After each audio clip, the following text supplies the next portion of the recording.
യുഎയിലെ ഏറ്റവും വിജയ സാധ്യതയുള്ള ഡ്രോയിൽ ഇനി വെറും 1252 ടിക്കറ്റ് മാത്രമാണ് ബാക്കിയുള്ളത്. ഹലോ, അപ്പോൾ എല്ലാവർക്കും പുതിയൊരു വീഡിയോയിലേക്ക് സ്വാഗതം. യുഎയിൽ നിലവിൽ പാർട്ടിസിപ്പേറ്റ് ചെയ്യുന്ന ഡ്രോയിൽ ഏറ്റവും വിജയ സാധ്യതയുള്ള ഡ്രോയെ കുറിച്ചിട്ടാണ് ഈ വീഡിയോയിൽ പറയുന്നത്. അതിലും ലിമിറ്റഡ് ടിക്കറ്റ് മാത്രമാണ് അവർ സെയിൽ ചെയ്യുക. നിലവിൽ 1252 ടിക്കറ്റ് മാത്രമാണ് ഈ ഡ്രോയിൽ ബാക്കിയുള്ളത്. അപ്പൊ അതിനെ കുറിച്ചിട്ടാണ് ഞാൻ പറയുന്നത്. സ്കിപ്പ് ചെയ്യാതെ മുഴുവനായിട്ട് കാണാൻ ശ്രമിക്കുക. ഞാൻ പറഞ്ഞു വരുന്നത് ദുബായ് ഡ്യൂട്ടി ഫ്രീയെ കുറിച്ചിട്ടാണ്. ടിക്കറ്റിലൊക്കെ അൺലിമിറ്റഡ് ആയിട്ട്, അതായത് ലക്ഷക്കണക്കിന് ടിക്കറ്റ് സെയിൽ ചെയ്യും, എന്നിട്ടാണ് അതിൽ നിന്ന് പിന്നറെ തിരഞ്ഞെടുക്കുക. പക്ഷേ ദുബായ് ഡ്യൂട്ടി ഫ്രീയിൽ ഒരു ഡ്രോയിൽ ആകെ 5000 ടിക്കറ്റ് മാത്രമാണ് സെയിൽ ചെയ്യുക. അതായത് $1 മില്യൺ കാറ്റഗറിയിലാണ്.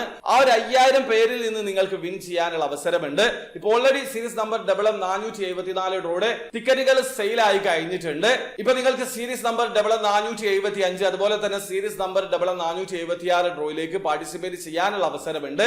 475 ഡ്രോയില് 1252 ടിക്കറ്റും 476 ഡ്രോയില് 4948 ടിക്കറ്റുമാണ് ബാക്കിയുള്ളത്. ഈ വീഡിയോ ഷൂട്ട് ചെയ്യുന്ന സമയത്താണ് ഈ ഒരു കണക്ക്. ഒരുപക്ഷെ നിങ്ങൾ പാർട്ടിസിപ്പേറ്റ് ചെയ്യാൻ പോകുന്ന സമയത്ത് ഓൾറെഡി ഇനിയും ടിക്കറ്റുകൾ സെയിൽ ആയിട്ടുണ്ടാകും. ആ കാര്യം മനസ്സിലാക്കുക. അപ്പൊ നിങ്ങൾ പാർട്ടിസിപ്പേറ്റ് ചെയ്യാൻ ഉദ്ദേശിക്കുന്നുണ്ടെങ്കിൽ ഈ ഡ്രോയിൽ പാർട്ടിസിപ്പേറ്റ് ചെയ്യുക. കാരണം വെറും 5000 പേരിൽ നിന്ന് നിങ്ങൾക്ക് $1 മില്യൺ വിൻ ചെയ്യാനുള്ള അവസരമുണ്ട്. നാട്ടിലെ 8,32,00,000 മുകളിലാണ്. അപ്പൊ നിങ്ങൾക്ക് ദുബായ് ഡ്യൂട്ടി ഫ്രീയിൽ എങ്ങനെയാണ് ഓൺലൈൻ ത്രൂ അക്കൗണ്ട് രജിസ്റ്റർ ചെയ്ത് ടിക്കറ്റ് പർച്ചേസ് ചെയ്യാന്നുള്ളത് അറിയാത്ത ഒരാളാണെങ്കിൽ അതിനെ കുറിച്ച് ഡീറ്റെയിൽഡ് ആയിട്ടുള്ള ഒരു വീഡിയോ ഞാൻ ചെയ്തിട്ടുണ്ട്. വീഡിയോയുടെ ലിങ്ക് ഡിസ്ക്രിപ്ഷനിൽ ഉണ്ടാവും. താല്പര്യമുള്ള ആൾക്കാർ ആ വീഡിയോ കണ്ട് മനസ്സിലാക്കാൻ ശ്രമിക്കുക. വീഡിയോ ഇഷ്ടപ്പെടുന്നെങ്കിൽ ലൈക്ക് ചെയ്യുക, ചാനൽ സബ്സ്ക്രൈബ് ചെയ്യാതെ സബ്സ്ക്രൈബ് ചെയ്യാൻ നിങ്ങളെ സപ്പോർട്ട് അറിയിക്കുക. പടുപടി കാണുന്നവരെ ബൈ.